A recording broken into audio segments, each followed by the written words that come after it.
So good afternoon. My name is Jason Thompson. I'm the chair of the board of directors for the Thunder Bay Chamber of Commerce, and also a very proud member of the Red Rock Indian Band. And it is my pleasure to welcome you to today's event. We've enjoyed a bunch of great days of great hot weather, and so today we just got to accept what it is. And the beautiful lightning last night was awesome. So, you know, we got to enjoy all the benefits of life and what it brings. So, thank you much for that.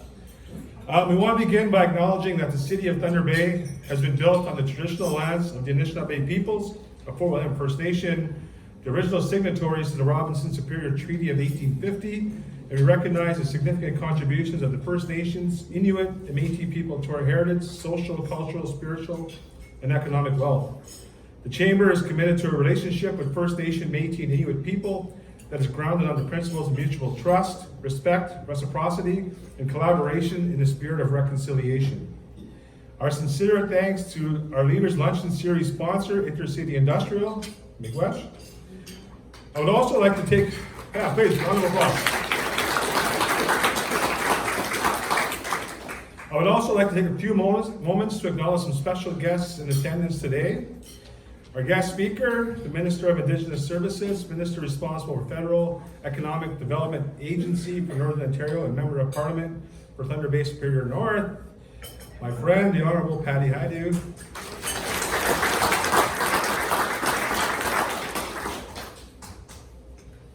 Also, Ken Boschka, Mayor of the City of Thunder Bay.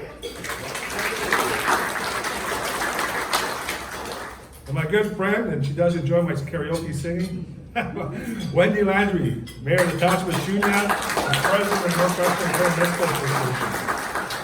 I would also like to recognize my colleague on the Chamber Board of Directors, Ann Antonucci, the Thunder Bay Regional Health Sciences Foundation.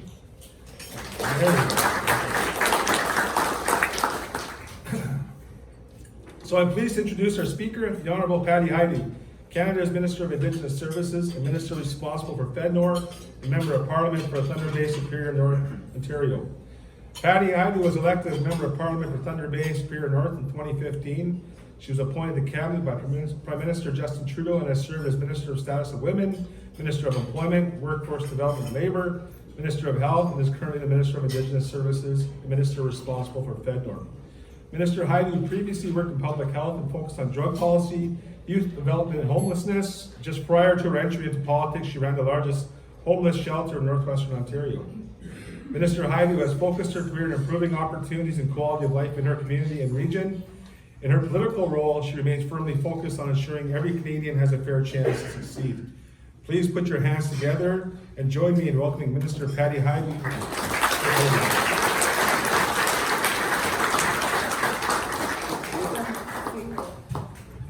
Do I have to hold the mic? Okay, excellent. Thank you very much, everyone, and what a joy to be with you all on the traditional territory of Fort William First Nation. It feels like a bit of a homecoming. I look around and I see so many people I've worked with or gone to school with either a long time ago or more recently, or people that have been colleagues in a variety of different ways. So it's always nice to come back to the Chamber and share a few thoughts. Thank you, Jason, for your leadership with the Chamber, but also for your leadership in the business sector as an Indigenous entrepreneur. And our paths have crossed in many, many times, including in your elected life. And I'm really thrilled to continue to work with you. And I think you'll enjoy the contents of my speech today. So thank you very much for that lovely introduction. And the mayor of the community that I live in, Shunya. Hello, Mayor. It's very nice to see you. I have a list of complaints. Just kidding. It's nice to be the one that gets to complain once in a while, right? So, no, Wendy's a dear friend and also the mayor of the area that I live in. Of course, Mayor Boschka. Where are you? There you are at the back.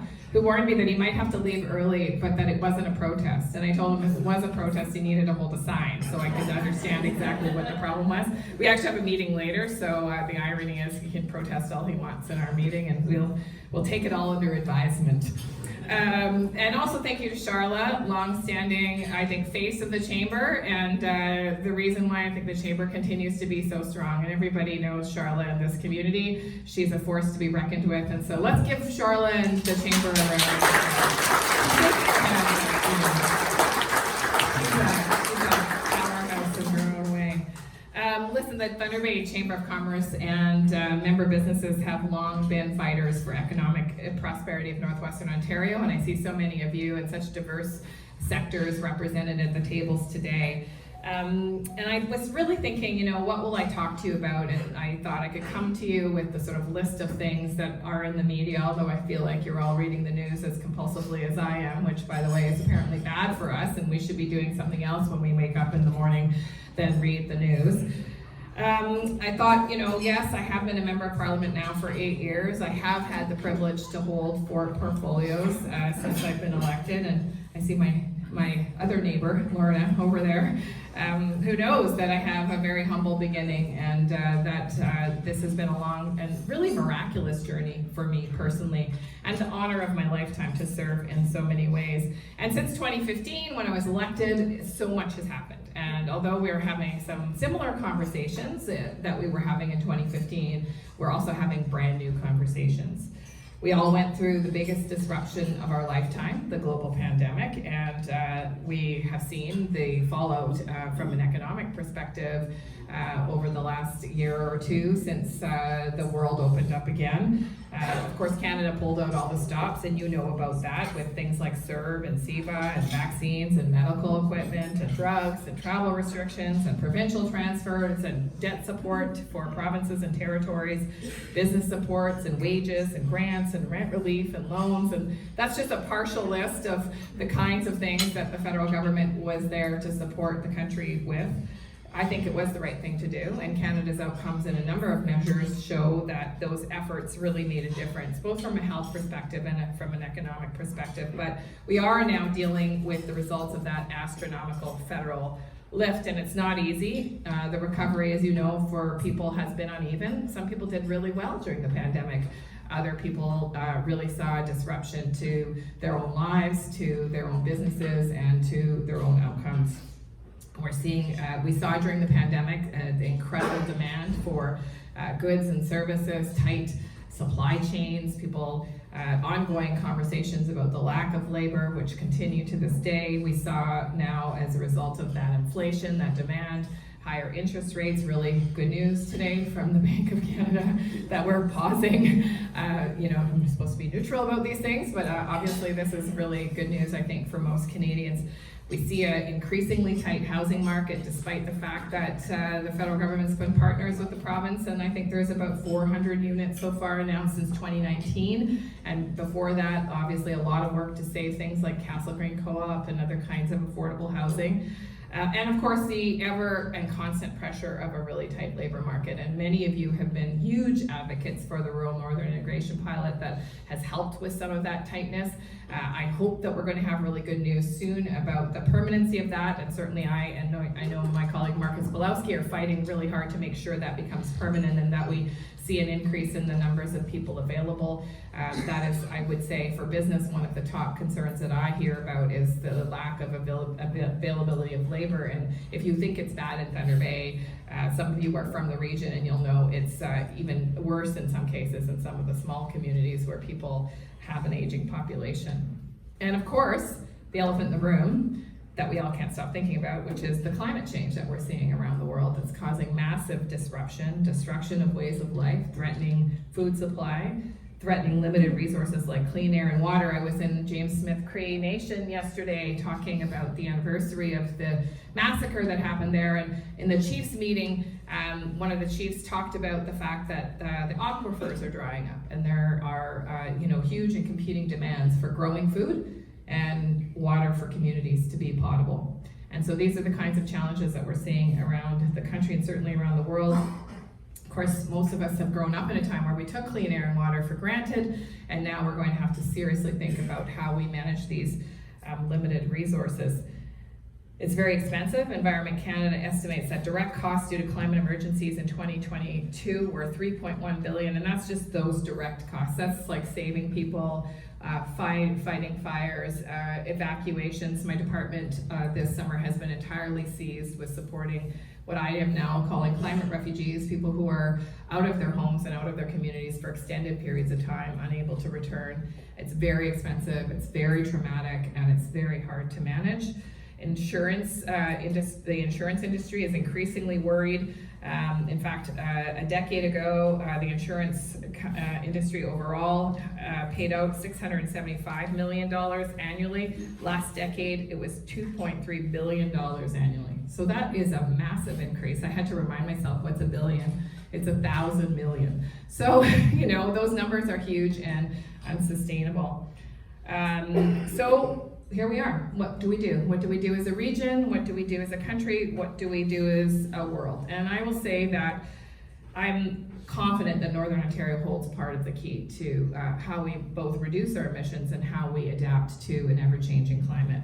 Because when things get tough in Northern Ontario, in fact, Northern Ontarians know exactly what to do. We put our heads down and we come up with solutions that help our communities get through. We contribute to the solutions that the world needs, and we come together like never before to insist on approaches that will protect each other and the next generations. It has been an honor to represent such a talented and diverse bunch, and no matter where I look in this room, I see people I've had conversations with about the kinds of innovation that I think that our region, the country, and the world needs. But I will tell you that that northern perspective and that grit is what we need spades of in the years to come. And I would tell you that it is also what I bring when I sit at the table that I sit at with my colleagues, the Prime Minister and other cabinet ministers. I bring that grit and that authenticity. In fact, only 3 men have ever called me relentless. My husband, my partner, Paul Field, had called me relentless. It wasn't a compliment. Later on, Mark Miller told me I was relentless. I think it was a compliment. And recently on TV, the Prime Minister called me relentless. And I attribute that to actually growing up in Northern Ontario. That's the grit that we expect from each other, and that's the grit that we bring to these conversations. And so in preparing for today, like I said, I thought there were many things I could share with you, but I did want to talk about the opportunities in hard times and the silver linings that I see for Northern Ontario, and I wanted to offer a call to action. I think that we can be the leaders that the country and the world needs, and I think we can show Canada and our global relatives exactly what to do when things get tough. So I'm going to offer you a reflection, a strategy, and some federal tools that I think can help in this task. Now, over the past 2 years, I've served as the Minister of Indigenous Services, and most Canadians have no idea what I do. The best way to describe it is it's kind of like running a province, except the province is spread out all across the country, and there are 634 communities, and they all have independence in how they will do things. But you are responsible for making sure that they have the fiscal and human resources to support them to do that. So that includes things like water and infrastructure and social services and youth development and education. My role might be one of the 2 most colonial in cabinet. Indian Affairs ministers of the past have been responsible for creating and enforcing tools of colonialism. The minister holding my role would have always had a department with Indian agents enforcing the Indian Act, which meant waves of colonial policy that decimated families and communities and opportunities and traditions and long-standing trading partnerships and historic relationships. I can only imagine the conversations around the table that I sit at in the past that led to policies like residential schools, land grabs, and outlawing of ceremony, all with the express purpose of destroying identity, culture, and capacity to be included in economic development of this country. Indeed, Canada used policy tools to systematically discourage and prevent Indigenous economic development and independence, whether it be through ignoring treaty rights to farming implements, recently a huge payout for those abuses, controlling the movement of people on and off reserve. Most people don't realize you needed the permission of the Indian agent to leave, restricting or undermining educational opportunities, preventing access to essential financial tools, making it illegal to hire lawyers, or other similar damaging and repressive actions. And so what has been the result? An economic gap and generations of poverty and inequality. But the other result has been a costly system of discrimination that's undermined the vision of Indigenous peoples of lands where all people prosper. Because in fact, that was the vision of Indigenous people at Contact, that we could all share this land and that we could all prosper. So in 2015, when the federal Liberals took office from the Harper Conservatives, understandably, relationships were very strained with Indigenous peoples, and they were affecting the goals of economic inclusion that are the foundation of strong and prosperous nations. Indeed, despite the work of the previous Conservative government to make Canada an energy superpower, things weren't going so well. Changes to environmental protection legislation and resource project assessment processes in the 2012 budget implementation bills were actually the final trigger for the Idle No More protests. Some of you will remember those. This refusal to work in partnership with Indigenous peoples all but assured the delay or defeat of major projects. And we see echoes of this approach in Ontario right now, with the age-old tools of threats and division resulting not in progress, but in lawsuits. Let me tell you the growth advantage, though, that I think Canada could understand best. That when growth is inclusive, everyone does better. Companies and people thrive, and communities get healthier. Any leader that refers to efforts to diversify our institutions and economy as virtue signaling is actually ignoring that data on economic success. More diversity is demonstrated to result in better economic growth. And many economists speak to equality of opportunity as the most important underpinning of prosperity. Indeed, the face of Canada is changing, and also returning to a time when Indigenous peoples had full ability to trade and innovate, free of the constraints of colonization. Not only is this fair, but this is smart. Indigenous businesses and communities must have the full opportunity to participate in the economy, build opportunities that are sustainable and consistent with constitutionally protected rights. So since we've been elected, we have put reconciliation at the core of what we do. It hasn't been easy, it hasn't been necessarily straightforward, and we've had setbacks. But reconciliation is not just the right thing to do, it's the smart thing to do. Indeed, the Prime Minister has been clear. A federal Liberal government is committed to creating prosperity with Indigenous peoples. So now let me talk about some of the tools I think we can all use to be part of the solution that the country and the world needs now. I believe the key to our local, regional, and national prosperity rests on honoring treaties and agreements with Indigenous peoples. What does that mean? It means to continue to compensate for and return land, settle claims out of court, and repair relationships. These are all important underpinnings of economic reconciliation. It also means thinking in terms of us and we, rather than in the divisive way we hear some politicians talk. Indigenous peoples have always known that acting together meant a much better chance at survival. We can learn from these teachings, and we can ensure that we are not easily divided. That means, for example, developing with Indigenous peoples a national benefits sharing framework. Many impact benefit agreements have not served communities well, and we can do better. Communities and regions should and will benefit from major projects in their territories moving forward. It also means making sure that Indigenous communities have the opportunity to purchase equity stakes in infrastructure projects across the country, leveraging federal investments and helping to grow communities at the same time. This is work that Minister Fraser will continue to do. And these efforts to roll back harmful racist policies means that we have incredible opportunities to create communities that are healthier, fairer, and more prosperous for everyone. The federal government under Justin Trudeau is spending 156% more on Indigenous services priorities per year. From $11 billion per year to $29 billion this year, these expenditures reflect the huge gap in communities, from housing to water to child welfare to health services. But what does that mean exactly? It means that fiscal discrimination undercut the potential of thousands of people every year, year after year. And it means that catching up is hard and expensive. Courts recognize this, and the rulings to compensate are expensive, but they are fair. A better way is to proactively work for equity and inclusion. And many corporations understand this and are helping to close the gaps by investing in training, employment, and opportunities.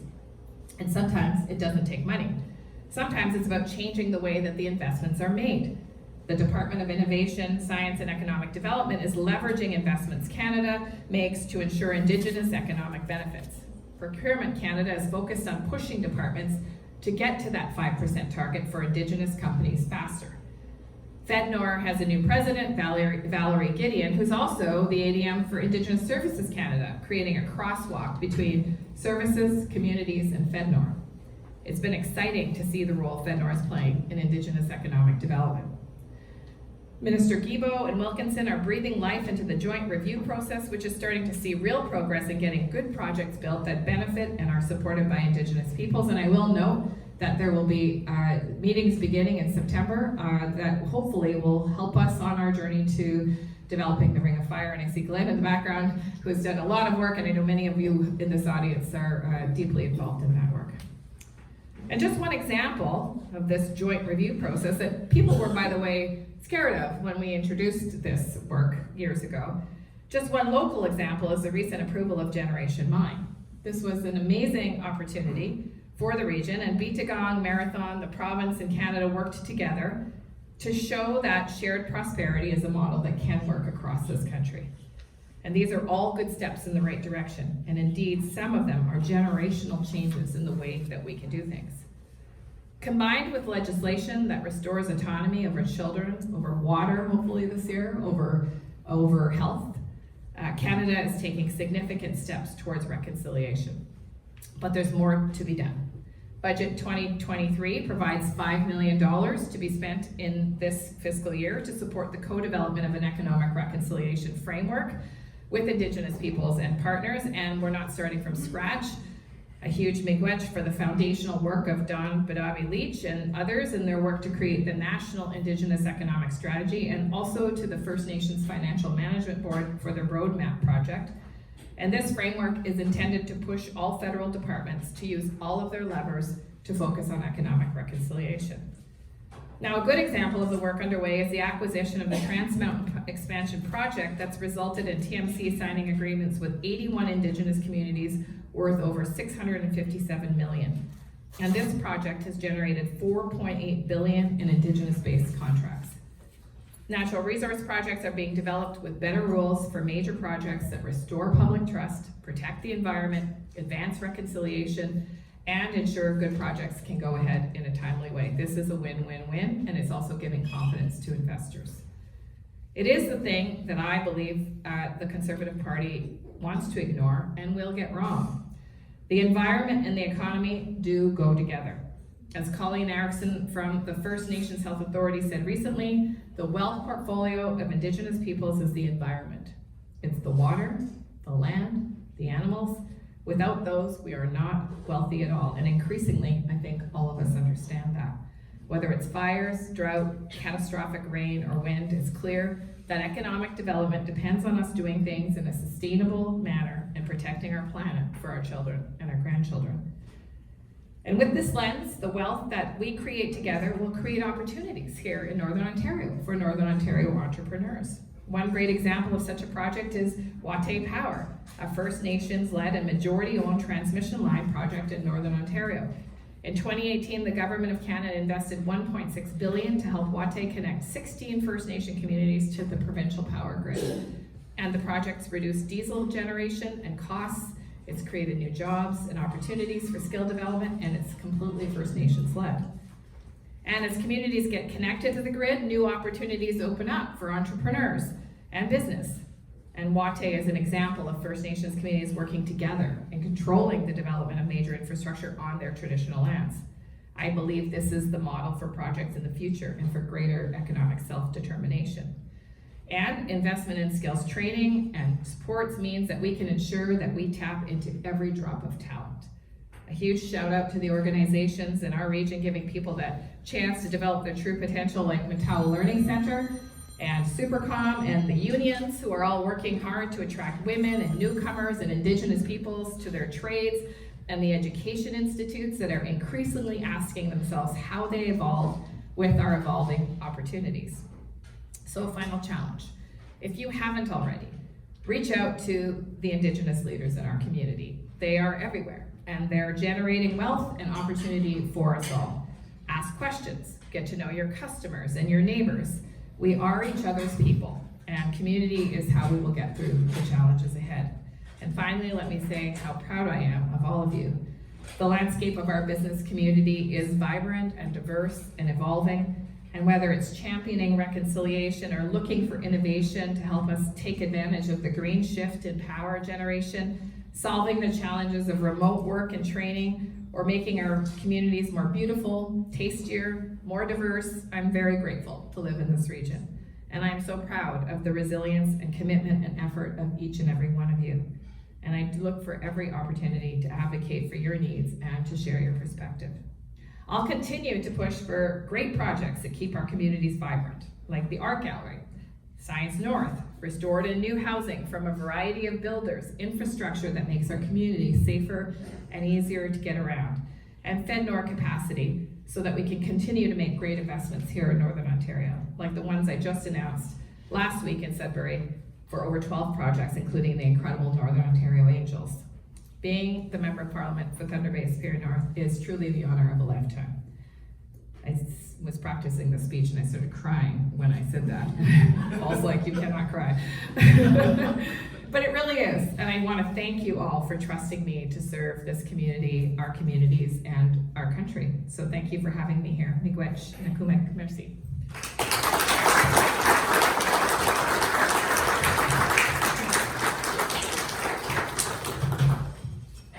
Time for a Q&A? Yeah, I think so. Okay, so Patty's offered to answer any questions that the audience may have. Anyone? Bueller? Sorry, ask us. I'll go. Thank you so much, Minister. Really appreciate you're so generous with your time with us. So thank you again for coming and you always make the time in your schedule. Really appreciate it. You mentioned housing. I know that's been something that has been a real focus of the recent cabinet retreat, and numerous suggestions have been put forward from the federal government around how to address the housing crisis. And I wondered if you could share any insights on that. In particular, I know we have folks here from LU, and there's been some commentary around international students, which are a huge economic boon for our community, but do also, have also contributed to perhaps some of the housing shortage because there's been so much of a growth in that area. So would love to hear your thoughts on the housing file and maybe where there might be some suggestions coming forward from the government to help here in the community. Well, thank you very much, Charlotte. And I mentioned a little bit about some of the housing. I think the challenge that I've had as a federal politician, to be honest, is that, the federal government doesn't actually physically build things, and we don't actually do things. We have money and we have law. That's what we have as our main tools. And so what we really need, and when I say we don't do things, what I mean is we don't actually build the things. We don't actually start the businesses. We're not the proponents. And we need partners. We need proponent partners. So that's one piece of the puzzle, is how do we make sure that the partners that are the builders, that are the doers, that are the makers, that are the innovators and the businesses have the right suite of tools. And at the federal level, as you know, as I've just mentioned, the big tools we have are law and money. So are the blends right? I don't necessarily think that threatening communities is the right way to go, but I do think that communities can often use a bit of a push in terms of thinking outside of the box. And I would say that there's an opportunity to be looking at models of the past. I mentioned Castle Green Co-op in my remarks. Those were federally funded efforts, nonetheless run by a board, by a community group that was interested in doing that work.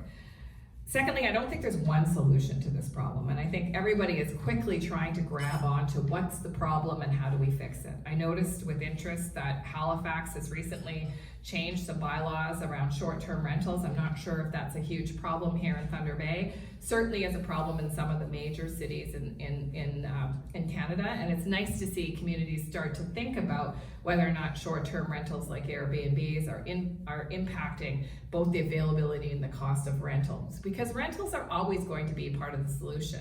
And I think we have to remember that not everybody is in a position or wants to own a home. And I think it's important that we have a wide range of housing across the continuum.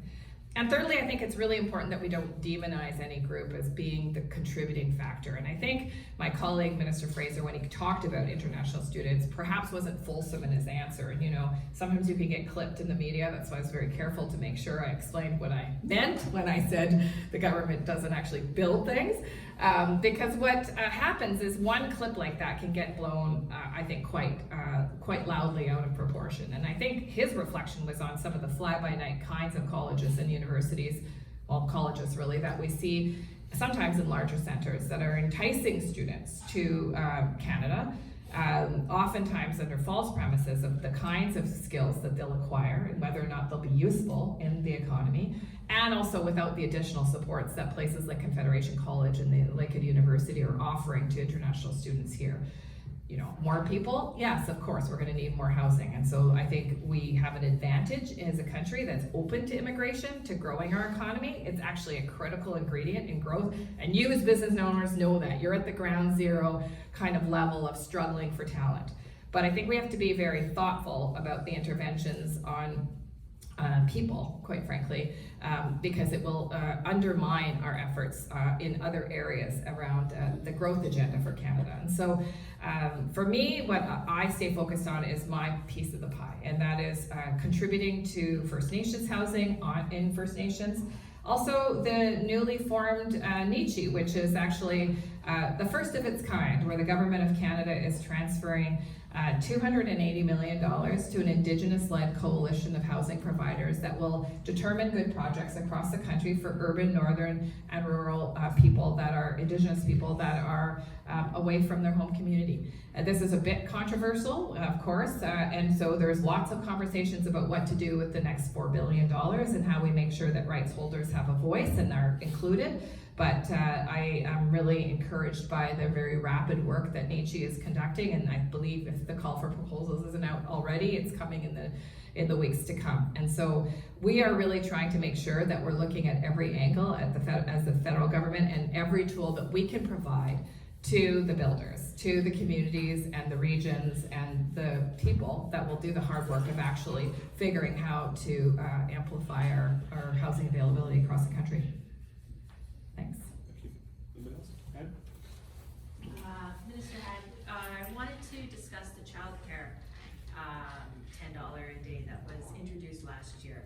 So you and I both worked together with women in politics, and one of the things that was broached as to why more women are not in leadership positions and why they're not running for office is the lack of that childcare help, is the fact that either it's not available or it's not affordable. So your government put into effect the $10 a day, and now all the provinces signed on. It's been happening. Have you seen a shift, a change in how it's been helping Canadian families? Can you comment at all on it?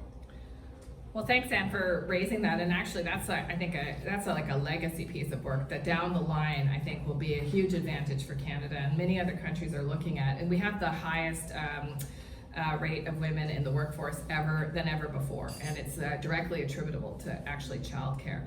Are there still a need for spots? Absolutely. And that again is work that we need to rely on our provincial and municipal partners to do, the sectors that are responsible for creating those spots. But we have been a good partner to provinces and territories by basically underwriting the cost of lowering daycare costs. That's a huge aspect of actually affordability, and for families that have young children, childcare can exceed sometimes $2,000 per month per child. Those of us who haven't been in that space for a long time, it might be shocked to hear those numbers, but Anne's nodding her head. We're not that far off from those numbers. And so, every reduction matters, and it actually ends up in the pockets of hardworking Canadian families who can use that money in other ways then. In ways that can help them participate in the economy, in ways that can help enrich their children's lives, in ways that can help them purchase a home. And so that's part of the affordability menu, actually. That's really, really important. And it's also part of the growth agenda for Canada. If we truly want to see Canada's growth take off, we need to make sure that every ounce of talent is included. And today I spoke a lot about economic reconciliation, but this government's been very focused on ensuring that women have every full potential to participate in leadership in other ways and all their diverse groups, so that we can make sure that we don't leave that talent behind. Thanks for the question. Okay, one more question. Yeah, hi. I've worked in the forestry sector here in the region and have done for the past 20 years or so.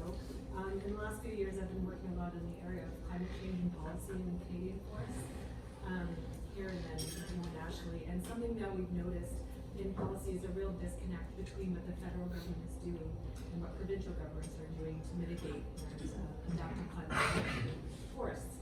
So my question is, given the wildfires we've seen in Canada this year, and the impacts that's having on communities, what is the federal government doing to negotiate and discuss with the provinces advancing this idea of working on this climate change front in the forest sectors especially? Yeah, I can't speak specifically to the forest sector and the climate change angle of the forest sector, but what I can say is that climate change, first of all, trying to prevent increasing temperatures has been a huge aspect of our leadership over the last 8 years, and not without its political bumps. I mean, you know that the opposition leader is running around, with the slogan "Axe the Tax," and it's specifically related to the price on pollution.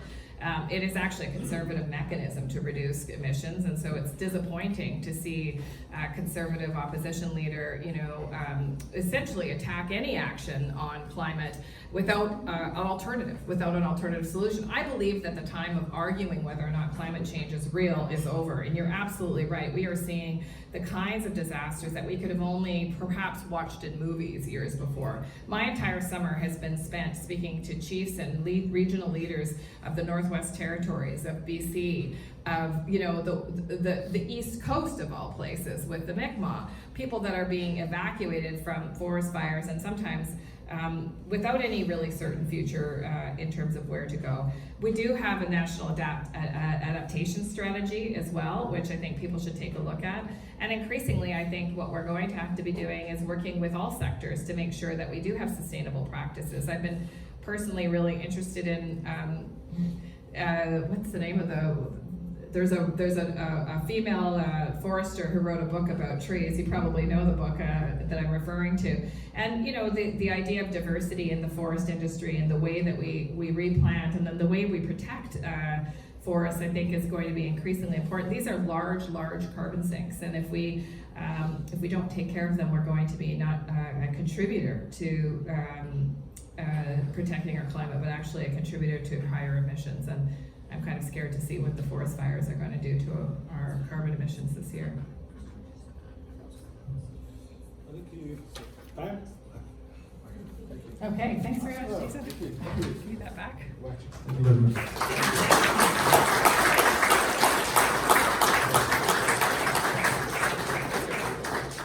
Yeah, that's yours. So once again, Miigwech Minister Patty Hajdu for being here in person today and sharing your thoughts and strategies and some great remarks and answering some questions.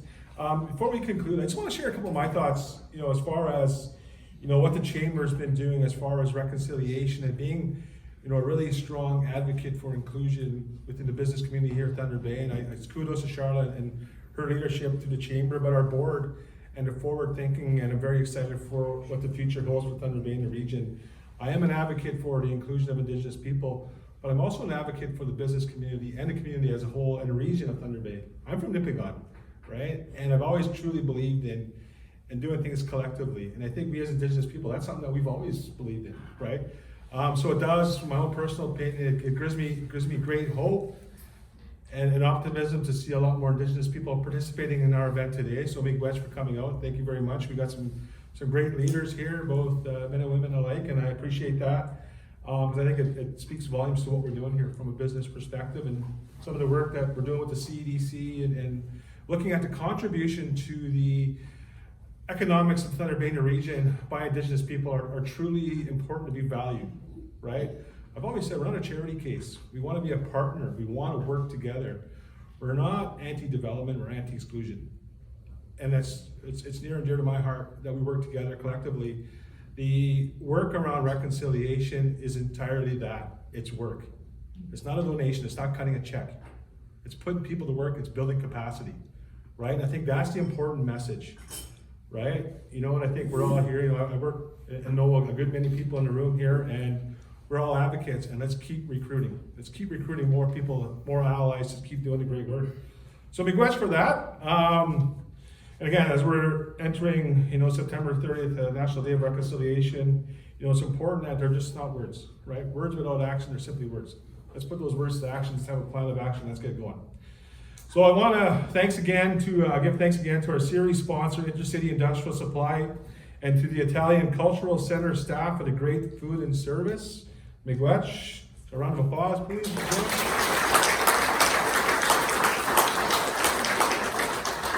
On your table, you will find information about our Chamber Perks app, a new tool for you and your staff to save money and promote your business. The Chamber has some great opportunities coming up for engagement and connection with other business professionals, the Leaders Luncheon with City Manager Norm Gale on September 19th. Our after business at the Valhalla Inn Conference Center on September 20th. So please ensure to register for that. And again, thank you, Jimmy Guesh, for all your participation today, and have a great afternoon.